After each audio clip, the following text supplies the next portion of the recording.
Tenemos a Sergio Molina. Sergio es el hijo de Jacinto Molina, el hijo del gran Paul Naschy. Y de nuevo sobran los comentarios y tenemos como moderador de la charla a Omar Parra, que es el director y programador de Molins de Rey y también de aquí, del Sombra. Un aplauso. Y bueno, vamos a intentar que se hable un poco de todo, porque evidentemente el mundo del fantaterror da absolutamente mucho de sí. De hecho, ya os adelanto, mientras terminan de microfonarles, que en el futuro una de las cosas que pretende el festival y la fundación es seguir investigando dentro del tema del fantaterror y, por ejemplo, homenajear a un director murciano como Carlos Sauret, del que absolutamente nadie dice una palabra en esta región, algo muy propio nuestro, lo de no reconocer el mérito de los nuestros, y seguir trabajando en todo este tema. Por lo demás, gracias a todos por venir y en breve comenzamos.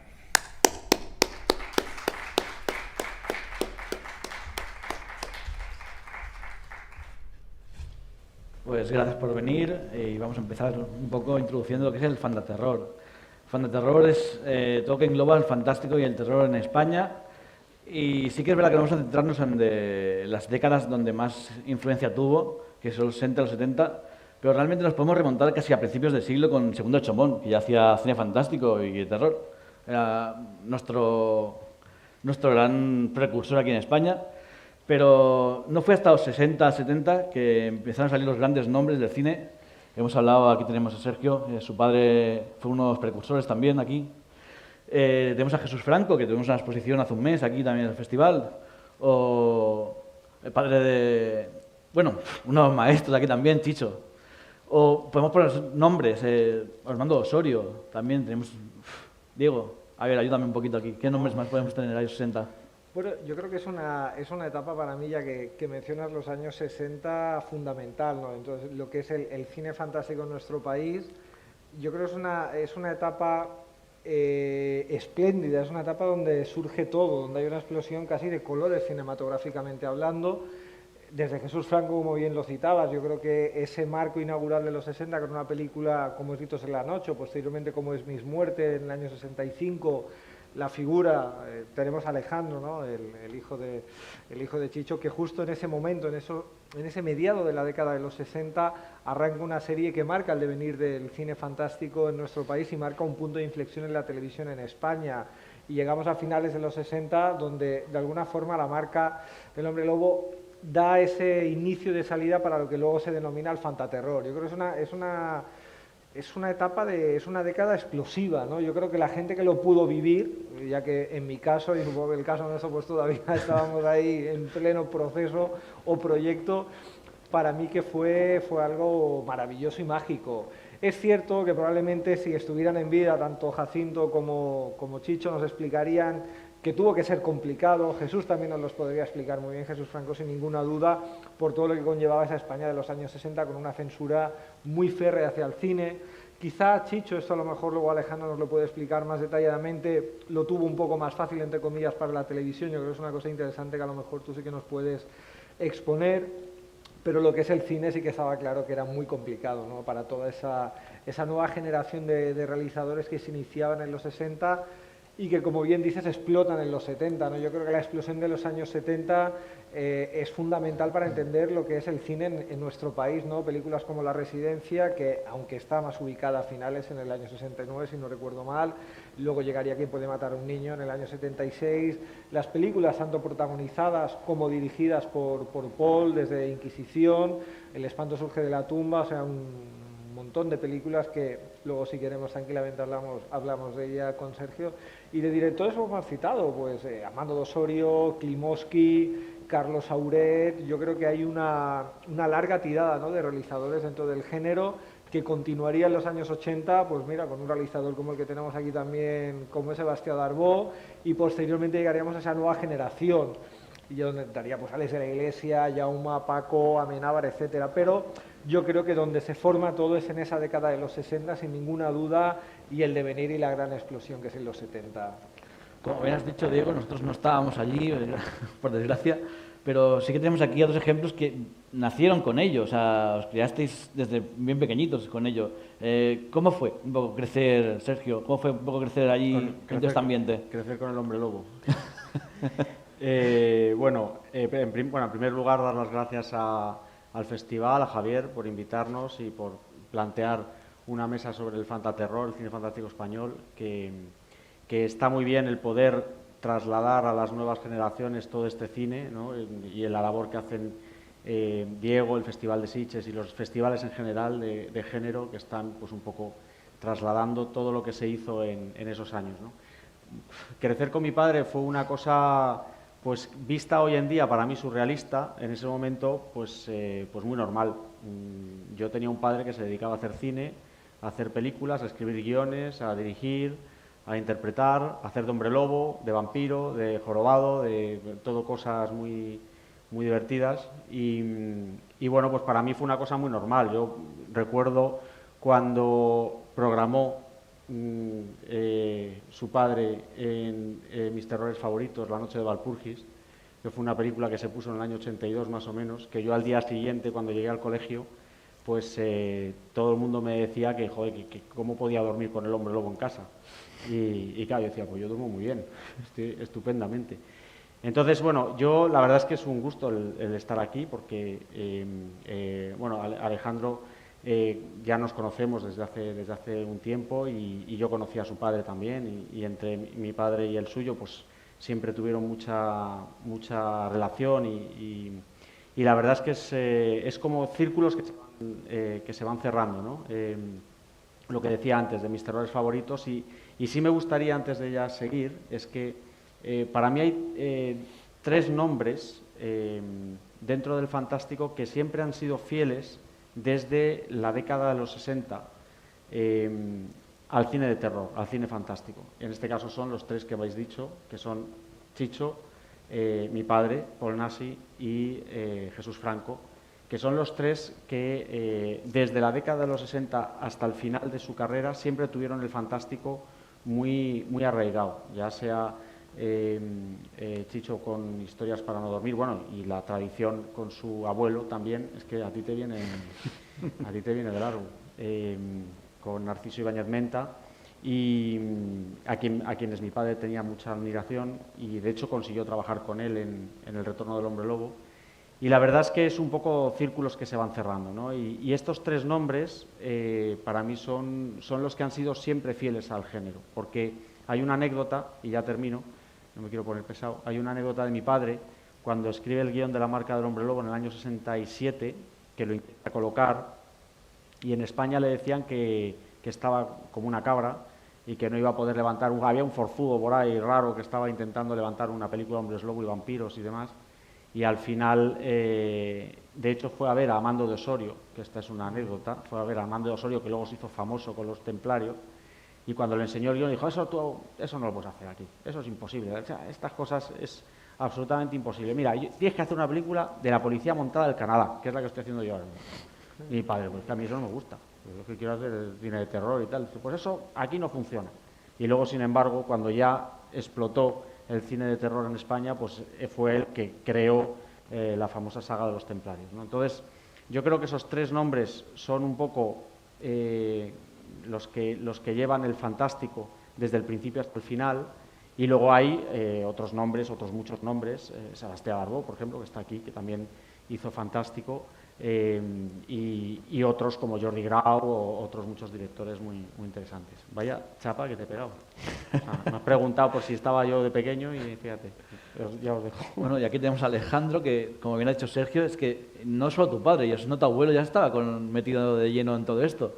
¿Cómo fue para ti vivir allí con el hombre que asustó a toda España? Bueno, primero agradecer el festival por invitarnos, es un placer estar aquí. Y luego, Diego, eres la Wikipedia del fantaterror. No voy a buscar más dentro de ella, Mar, para saber más cosas. A ver, claro, preguntas cómo yo nací con el terror. Yo nací con el 1, 2, 3, que también era terror, ¿no? Yo nací con el 1, 2, 3 y no descubrí el terror hasta que fui más adulto. ¿Dónde lo descubrí en mi familia? Lo descubrí con mi abuelo, porque él sí que seguía trabajando en teatro y en películas del fantástico, ¿no? Entonces sí, estar con mi abuelo era ver el terror, porque además como tu padre, mi abuelo se maquillaba solo y las caracterizaciones que hacía eran monstruosas, ¿no? Que eso ya no se hace hoy en día. Entonces yo sí que descubrí a nivel personal o familiar el terror a través de mi abuelo, pero no en la tele, sino en el día a día, ¿no?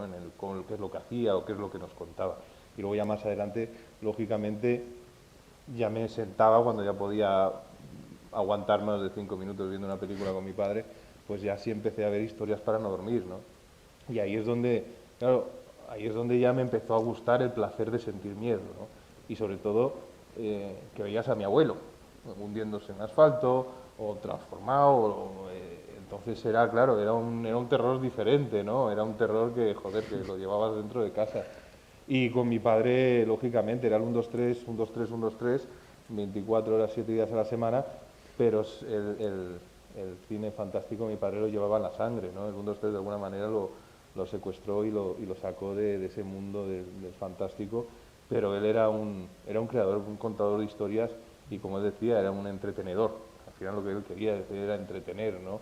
Y siempre que tenía un espacio, unas vacaciones, un tiempo para nosotros, lo único que hacía era contarnos historias para no dormir, que lógicamente eran para no dormir cuentos pequeños, ¿no? El pescadito Paco, pero no era tan pescadito, ¿no? Yo me acuerdo de muchos cuentos que nos contaban pequeños.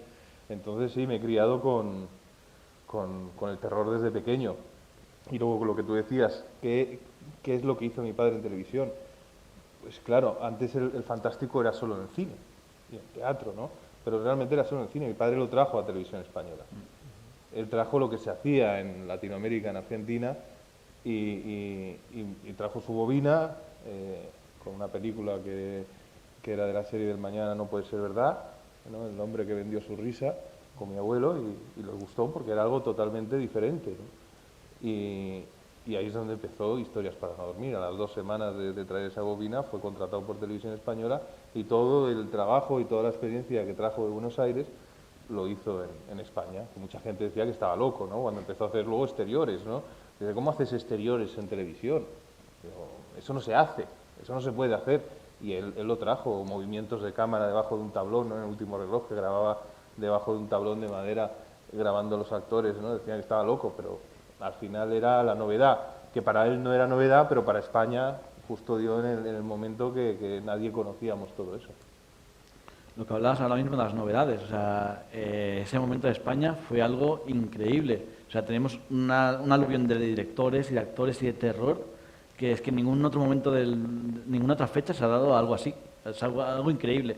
Y funcionó muy bien en aquella época, pero lástima que al pasar los años, los 80 y 90, se perdió todo. O sea, parece que desapareció, nadie se acordaba de nadie, y hasta que ¿no creéis que es el momento de los festivales, que ahora los últimos 10 años ha recuperado un poco todo este movimiento de nuevo?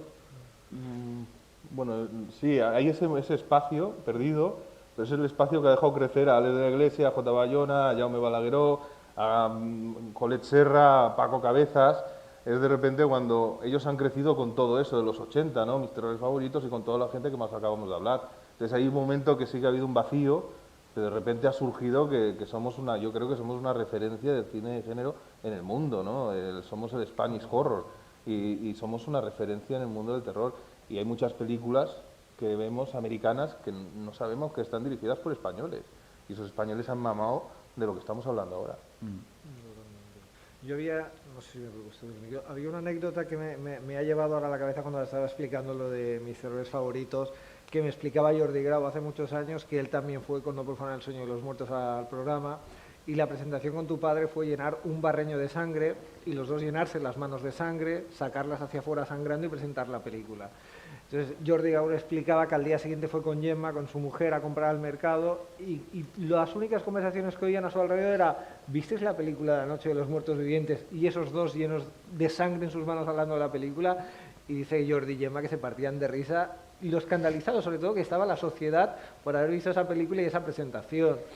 Que a lo que quiero llegar, al margen de la anécdota, es la importancia que ha tenido también la televisión en los 60 y posteriormente en los 80, porque toda esta generación, justo lo que mencionas, pues Jaume, Paco, Jota, etcétera, de alguna manera lo que ellos logran ver por edad justamente son esas películas en los años 80. Yo creo que era un momento complicado de ver ciertas películas, el vídeo empezaba a aparecer, estaba instalado, pero claro, películas como No Profanar, como La Noche de Walpurgis, como Pánico en el Transiberiano, pues gracias otra vez a esa labor, ¿no?, que hace la televisión en España en los 80, toda esa generación pueden ver estas películas, ¿no? Yo creo que ese caldo de cultivo de los 80 conlleva a los 90, volviendo a ti, a que esa nueva oleada de realizadores tengan presente toda la labor que hacen estos realizadores y estas películas, ¿no? Que ya siendo afuera algo muy importante, siendo ya películas que estaban muy reivindicadas, aquí cuesta que llegue esa reivindicación a España. Pero sí, hay un momento, sobre todo yo creo que en los 90, cuando de alguna forma se empieza, ¿no?, a entender toda esa labor, todo ese trabajo y esa reivindicación en ese momento desde festivales, publicaciones, fanzines, ¿no?, que yo creo que con la llegada del 2000, sobre todo la llegada también del DVD, posteriormente del Blu-ray, logra incluso que podamos ver películas que hasta entonces o no habíamos visto o las habíamos visto en calidad pésima en VHS. Entonces yo creo que, bueno, hay un proceso que tiene que trabajarse, yo creo, en los 80 desde la televisión y posteriormente festivales y ya la eclosión del DVD, ¿no?, para poder ver ese trabajo. Bueno, y los festivales, lo que hablábamos el año pasado, por ejemplo, en Sitges trasteis El Huerto del Francés, que era una película que estaba ahí olvidada un poco. O ahora, mira, está trabajando aquí el compañero en recuperar la serie mítica de su padre. O sea, yo creo que ahora es el gran momento, ¿no?, otra vez, del cine de fantaterror español. O sea, estamos volviendo un poco atrás, a los inicios. Bueno, en el tema del Huerto del Francés yo creo que Sergio nos podrá explicar bien, porque siempre, yo recuerdo alguna conversación con tu padre que me hablaba de que había un problema legal con los derechos que por fin ha logrado desatascar, que nos explicará mejor. Y en el caso de historias, bueno, yo creo que es una especie de partido de fútbol y ahora asistimos a la segunda parte, ¿no? Porque ya tuvimos esa primera parte en vida todavía tu padre, faltaría más. Aparte recuerdo un momento muy bonito que tú también estuviste presente con él en Alicante, que estábamos allí, Jauma, Paco, que se le hizo, bueno, la entrega de un premio donde se proyectó Cuento de Navidad, y no sé si también Para entrar a vivir de Jauma, y creo que también se proyectó la de tu padre durante aquellos días, me parece que se proyectaron las tres.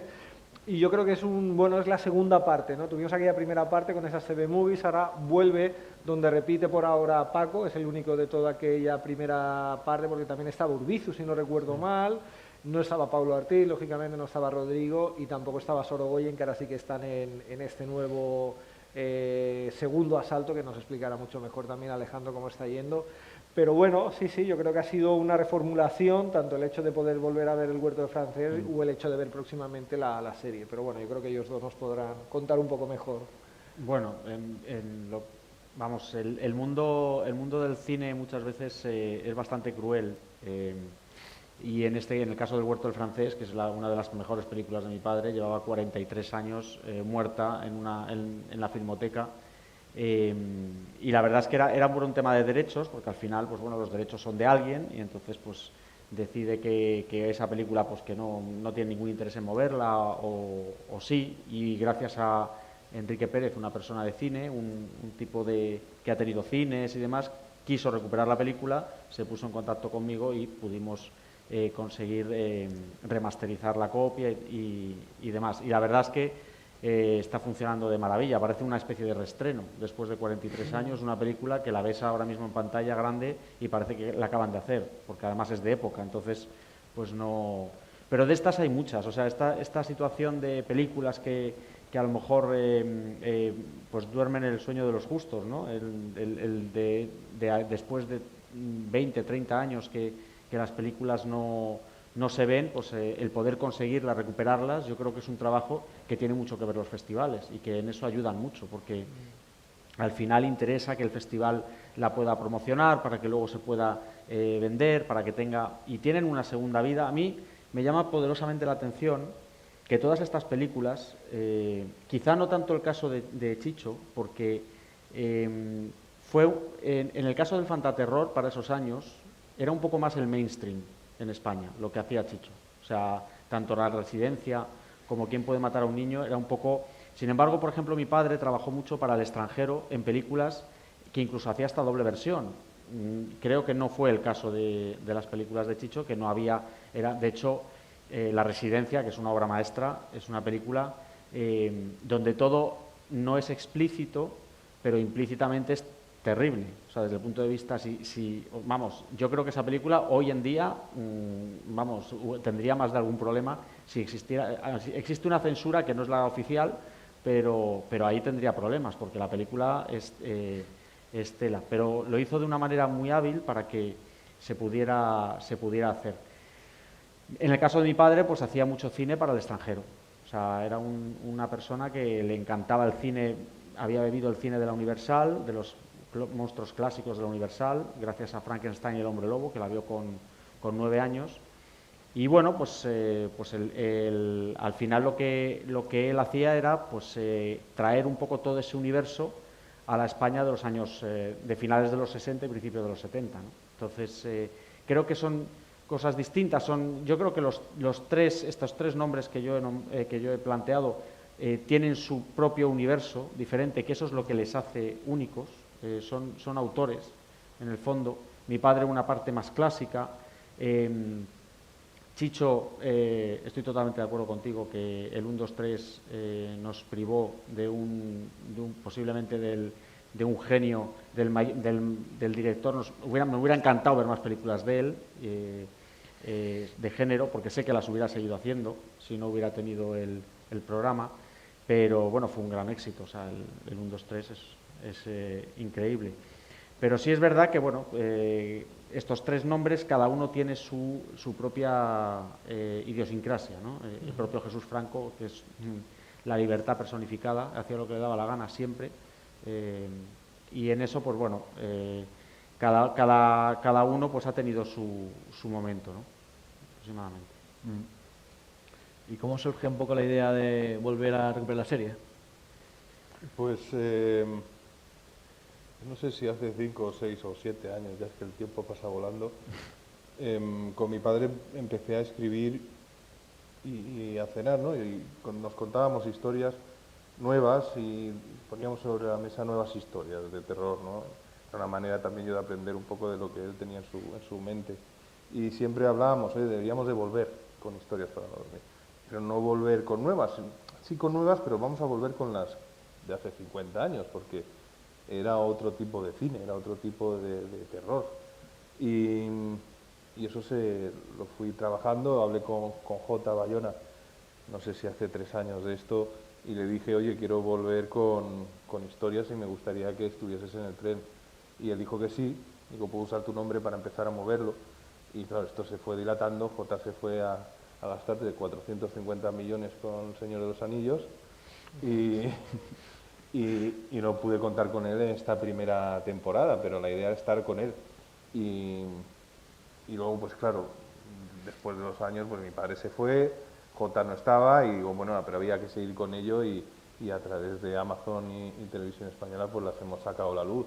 Y la idea es volver con esas historias, manteniendo el relato original, pero lógicamente con la libertad de cada director de hacer lo suyo, porque tampoco es un reto para cada uno de ellos, ¿no? Es decir, vamos a hacer algo que hizo el señor Ibáñez en su momento, entonces es complicado. Entonces digo, chicos, aquí vamos a dejaros la libertad de contar esas mismas historias, pero con vuestro lenguaje cinematográfico, ¿no?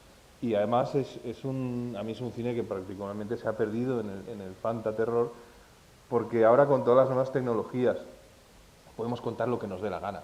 Antes teníamos que pensar mucho más cómo asustar o cómo crear ese miedo, ¿no? Por eso mi padre dice, no, da más miedo el monstruo que no ves que el que ves, porque también a nivel presupuestario anteriormente pues era más complicado, no había esos efectos especiales. Entonces estas historias son mucho de guión. Claro, y la gente cuando recuerda historias para no dormir recuerda que son historias de terror, pero no son historias de terror, son historias para no dormir, son historias de angustia, son thrillers, son cosas que te pueden pasar y que nunca te gustaría que te pasasen. Lógicamente sí que hay algunos capítulos de terror, hay algunos capítulos más de gore, pero hay algunos capítulos que, sobre todo, mucho de denuncias sociales y de angustias, ¿no? Entonces yo creo que esta nueva temporada, a mano de la mano de Paco, de Paula, de Rodrigo Cortés y de Rui, de Sorogoyen, pues han hecho un trabajo excepcional, han confiado en nosotros desde el primer día, y yo creo que va a gustar. No es la gente, claro, no sé, tendrían que ver las originales. Yo creo que sería un buen proceso de ver las originales para ver lo que se ha hecho, porque era el cine de mi padre, ¿no? Son los guiones de él y es un reto de dirección y un reto de acting, ¿no? Realmente, porque era ese cine, era teatral, era muy teatral, ¿no? Y yo creo que tenemos un resultado fantástico y esperemos seguir haciendo historias para no dormir muchos años hasta poder empezar con nuevas ideas y nuevas historias originales. Bueno, las nuevas generaciones no tienen excusa para volver a ver, introducirse en el fan de terror. Que hay gente que dice, uy, me da mucha pereza, es muy antiguo, eso está muy pasado. Prefiero ver las películas actuales que pues ya tienen la excusa, ahí no pueden escaparse de aquí.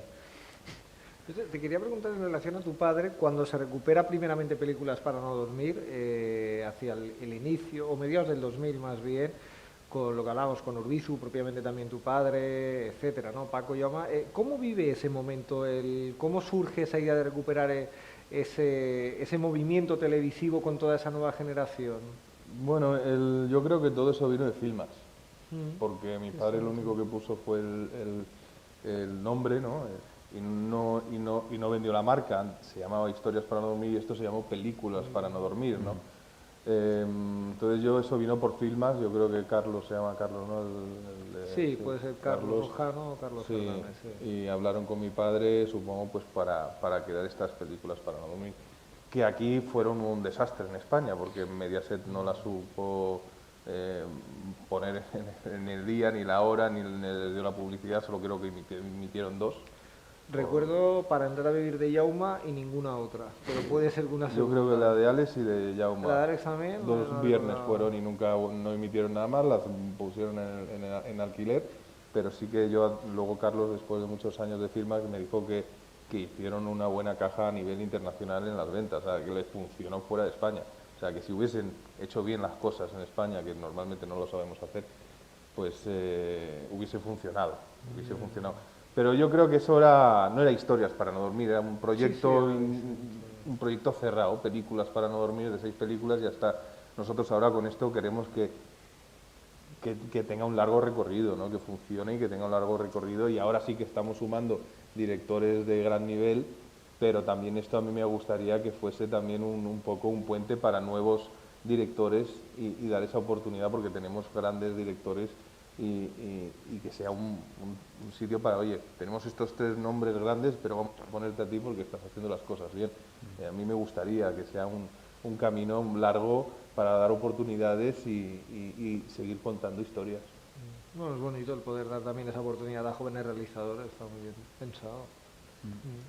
Me gustaría volver antes de lo que has comentado, Alejandro, que en aquella época no solo eran directores, eran creadores casi. Ahí jugaba una parte muy importante la imaginación y tenían que jugar con muy pocos recursos muchas veces, y eso un poco es lo que dices, se ha perdido. Hoy en día es muy fácil hacer una película prácticamente con un móvil y un After Effects puedes montar una película que en aquella época era impensable. ¿No crees que es una pena que se haya perdido y hayamos evolucionado a esto un poco? Yo no creo que sea fácil hacer una película ahora, siempre va a ser difícil. Lo que es fácil es que puedes imaginarte cualquier cosa que lo podemos crear. Entonces tenemos más facilidad para crear historias.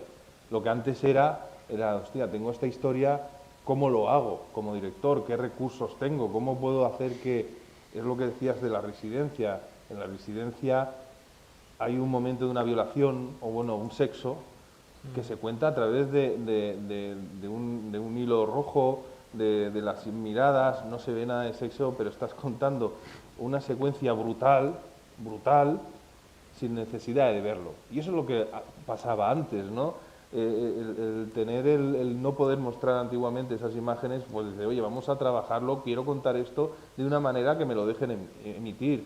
Y con respecto a los efectos especiales y lo que hay, si se puede hacer ahora, lógicamente antes era un trabajo muchísimo más creativo y de pensar de cómo llegar al público, cómo asustarlo, cómo hacer que se imaginen lo que quiero que se imaginen sin enseñarlo. Eso yo creo que nos hacía trabajar muchísimo más, ¿no? A los creadores, a los directores, que ahora. Ahora podemos pensar en cualquier gilipollez absurda, un enano con pelos, con babas y que escupe diarrea por la nariz, y lo podemos hacer.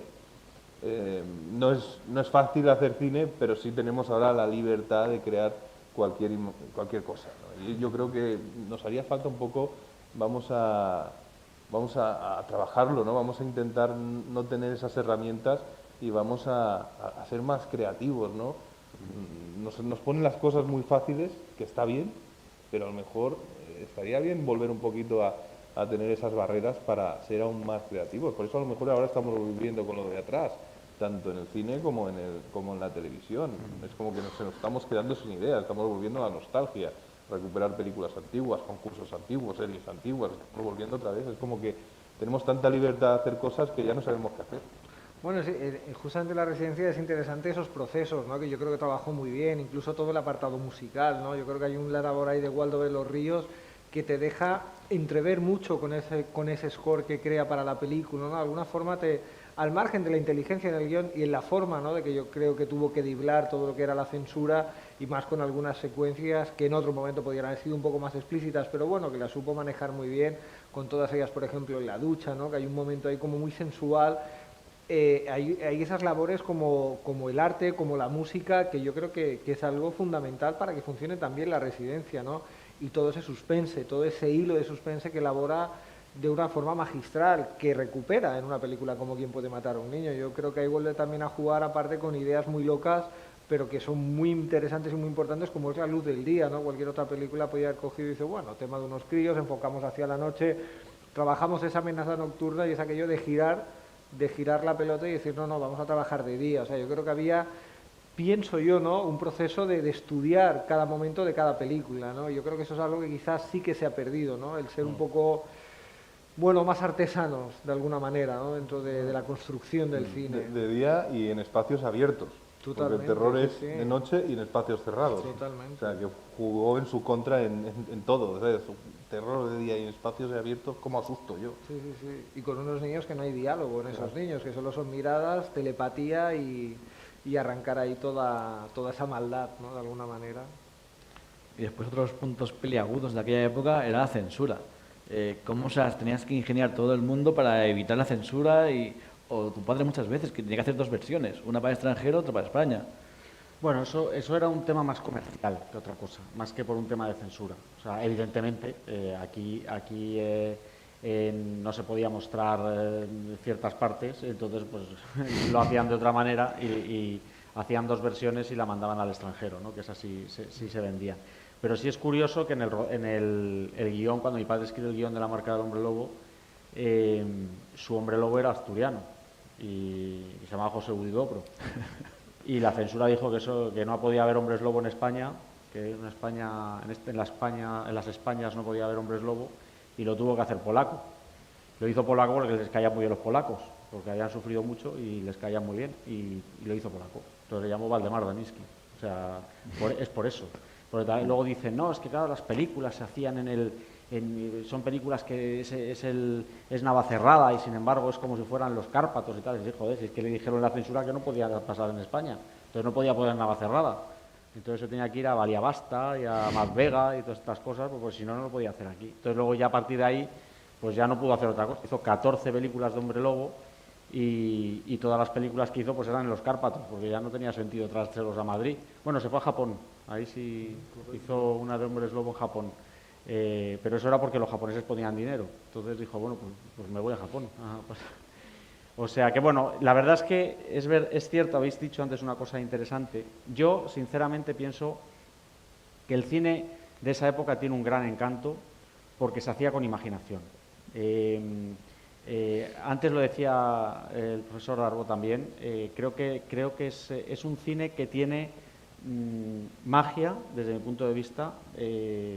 Hay películas de todo tipo y pelaje en el fantaterror, las hay mejores, peores, también depende de para quién, pero yo creo que es un cine que tiene verdad y eso hoy en día es muy complicado de encontrar. Yo veo las películas de mi padre muchas veces, que algunas no me gustan, mi padre hizo más de 120 películas, pero es que hay otras que digo, joder, es que no tienen nada que envidiar a la mejor Hammer o incluso a la Universal. Dices tú, es cierto que los medios son menores, aquí no existía el dinero que tenían en Londres para hacer los decorados maravillosos de Drácula, Príncipe de las Tinieblas, con Christopher Lee y estas cosas, pero joder, luego las ves las películas y dices, pues no tiene nada que envidiar, la verdad. Entonces, yo creo que es un proceso un poco de reivindicación de todo este movimiento que a mí me parece muy bien. Lo que has dicho antes de Carlos Auret es cierto.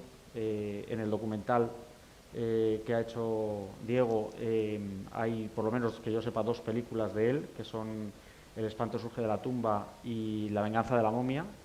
Una momia que para mí es muy digna, es una película que está muy bien y que es de aquí, era murciano, Carlos, que fue ayudante de dirección de León Klimovsky en La noche de Walpurgis y posteriormente hizo El espanto surge de la tumba porque mi padre dijo, oye, pues que la haga este, decidió por ahí y la rodó.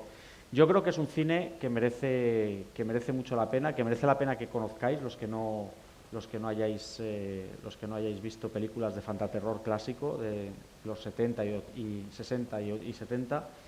Y bueno, no sé, la verdad es que se podría hablar de tantas de ellas que no sé muy bien qué trasladar, pero con respecto a la censura, eso, o sea, mi padre tuvo que lidiar con la censura, le revisaban los guiones, le tachaban cosas, tenía que ingeniarse, pues no puede estar en una iglesia. Y pues, joder, ¿por qué no puede estar en una iglesia, coño? ¿No puede entrar en una iglesia? Pues no pueden, no, pues bueno, pues nada, a ver, como en una iglesia que está en un parque, pues cosas así. Así que, pero sí es verdad que tuvieron bastante, sobre todo en los primeros años, o sea, pues hasta el 73, más o menos, 72, 73. A partir de ahí el tema se relajó bastante. Yo esto es una cosa que siempre me pareció muy interesante, visto con la perspectiva del paso de los años y leyendo, conociendo, entrevistando a actores, a directores, etcétera, era estos saltos y diblaje, ¿no? Yo creo que estos saltos y diblajes de poner esos seudónimos, en el caso incluso también de tu padre que utilizaba el de Luis Peñafiel para escribir los guiones, en el caso de tu padre que acaba llamándose Paul Nash y / Jacinto Molina, yo creo que todo ahí hay un entramado y un submundo que a mí me fascinó desde crío, que eran los nombres, ¿no? Los nombres que tenían que crear, el cambio de lugar, aunque estaban rodando en España en un momento dado, pues bueno, cara a la censura, cara a los organismos oficiales, la película podría parecer por los nombres que utilizaban que estaban rodados en otros lugares. El diblaje, sobre todo, que él mismo comentaba también, bueno, que debido a la censura, pues esas dobles versiones que se veían fuera, que luego con los años tú veías fotos de, hostia, yo he visto esta película, pero esta secuencia con esa imagen yo no la he visto, no la he reconocido. Yo creo que ahí también hay un entramado que a mí siempre me ha parecido muy interesante, ¿no? De todos ellos, ¿no? De la conjunción de los nombres, de los seudónimos, de todos esos actores que aterrizan de fuera, llámese Yannick Zurakowska, llámese Jack Taylor, que aterrizan aquí, que por un momento pueden parecer españoles y mucha gente puede creer que son españoles, pero realmente aún con seudónimo vemos que no. Alberto de Mendoza, por ejemplo, también, ¿no? Yo creo que también hay unas líneas ahí que a mí siempre me parecieron, sobre todo visto con los años, cuando yo empecé a ver más películas, que ya tienes una edad, que ya empiezas un poco, hostia, estas combinaciones de este actor aquí, estos nombres no me cuadran. Yo creo que todo eso también le da cierto cariño, ¿no? Le da un empujón ahí muy interesante a descubrir, a investigar y a saber un poco más de todos ellos y de todas esas películas. Yo creo que es algo que también que va en el ADN del fantaterror sin ningún tipo de duda, o al menos para mí como fan desde chaval era como, bueno, ir descubriendo, conociendo, ¿no? Y bueno, te abría puertas dentro del fantaterror. Bueno, mi padre es Paul Nashi porque hizo una coproducción. La primera película que hace es con Alemania, La marca del hombre lobo, y le obligaron a cambiarse el nombre y dijeron que Jacinto Molina en Alemania no vamos a vender un colín. O sea, no me imagino yo el hombre lobo llamándose Jacinto Molina. Entonces, y le dijeron, pues tienes media hora para ponerte el nombre. Y dijo, joder, y vio un periódico, estaba Pablo VI, y dijo, pues Paul. Y el Nashi pues viene de un amigo suyo que era levantador de pesas, que se llamaba Nagy, y lo germanizó, era un húngaro, lo germanizó y dijo, pues Paul Nashi, y ya está. Pero a veces son cosas que tienen que ver con la casualidad, ¿no? En este caso fue porque le dijeron, oye, tienes media hora, salimos, tenemos que hacer toda la imprenta, no sé cuántos, cámbiate el nombre. Y viene un poco por ahí. Y es verdad que es que todo eso venía de las coproducciones de esa época. Es que se hicieron muchas películas aquí en coproducción con diferentes países, hasta países con Argentina, con Italia, con Francia. Ha hecho infinidad de coproducciones. México también había algunas cositas, sí. Con México también, sí. El retorno de Walpurgis, me parece que es sí, con México. era coproducción con México. Pero bueno, que había, no sé, a mí a título personal y como fan siempre me parecía como fascinante esos nombres, ¿no? O Jack Taylor, por ejemplo, que para nada tiene que ver su nombre como Jack Taylor, ¿no? Que había una cosa ahí como, bueno, muy exótica. Ya estamos casi sin tiempo, pero para acabar me gustaría mirar ahora al futuro. ¿Creéis que el fantaterror tiene futuro aquí en España? ¿O lo que hacen ya en España no es terror, no es fantaterror, es terror? La palabra más clásica como terror. ¿Cómo veis el futuro del fantaterror? ¿Lo veis un futuro realmente? Yo creo que sí. Nosotros, es lo que digo, es marca España, el fantaterror y el género. Yo creo que es que además lo que tenemos es que este tipo de películas entretienen y somos buenos haciéndolo. Yo creo que sí, que el futuro hay presente y tenemos una larga trayectoria para esto, y sobre todo porque con todo lo que se ha estado haciendo estos últimos años va a entrar una nueva generación. Quizá tengamos unos años ahí de como siempre, ¿no? Hay caídas, ¿no? Siempre el cine va es una moda, siempre, ¿no? De repente tenemos películas, luego películas. Entonces esto sube y baja, pero nosotros siempre vamos para arriba en calidad y en imaginación. Sí, yo la verdad que también estoy muy de acuerdo con Alejandro de que no ha parado la maquinaria. Yo creo que sí que hay un parón en los años 80, donde, bueno, vemos resquicios de lo que era el género, los grandes realizadores, por desgracia, o por otros quehaceres, se clavan en esos 80, aparece quizá una figura como la de Juan Piqué Simón, Sebastián también, en este caso también procede a hacer un circo largometraje, si no recuerdo mal. Pero es verdad que los grandes que habían triunfado en los 70 se encuentran en un momento complicado en su carrera, en muchos de ellos, pero yo pienso que a partir de los 90 ya no ha parado. O sea, yo creo que en esos 90 donde aterriza Alex, posteriormente aterriza también Jaume acabando la década, aparece Alejandro Amenábar, y del 2000 hacia adelante, estamos en el 2021, que decimos muy rápido 2000, pero han pasado 21 años, yo creo que no ha parado. O sea, esa generación de los 90 ahí la tienes, o sea, y la tienes a una velocidad endiablada, como es Alex de la Iglesia, que tiene 2 películas acabadas a punto de estrenar. Yo creo que eso dice mucho de las ganas que sigue teniendo todos esos realizadores, el proyecto que está ahora mismo en manos de ellos, como con Express para no dormir, y una nueva generación, ¿no? Yo creo que van habiendo relevos. El año pasado, por ejemplo, pues lo podíamos ver en el Festival de Sitges con una serie de películas que espero que pronto puedan verse en salas. La verdad que es una pena que todavía hayan algunos títulos de esos nuevos realizadores que están ahí paradas, pero que ojalá se estrenen próximamente. Incluso tú también, que rodabas una película recientemente como era Urubu. Bueno, yo creo que todo eso plasma de alguna forma la energía, las ganas, la ilusión y que la industria, pues bueno, va a un buen ritmo, ¿no? O la industria que se intenta hacer desde algunos apartados. Es verdad que ha habido momentos de industria muy importantes, en los 70 como pudo ser Profilmes, que la verdad que es una cosa que nos hemos saltado, pero que yo creo que fue fundamental también para entender el cine de terror en España, o posteriormente una Fantastic Factory, donde también Filmax empuja a esos realizadores con la entrada, pues bueno, de realizadores estatales e internacionales, con el proyecto que estaba apadrinado por Brian Yuzna. Bueno, está claro que del 2000, incluso de los 90 hacia aquí, no ha parado. Yo creo que no ha parado en ningún momento el género.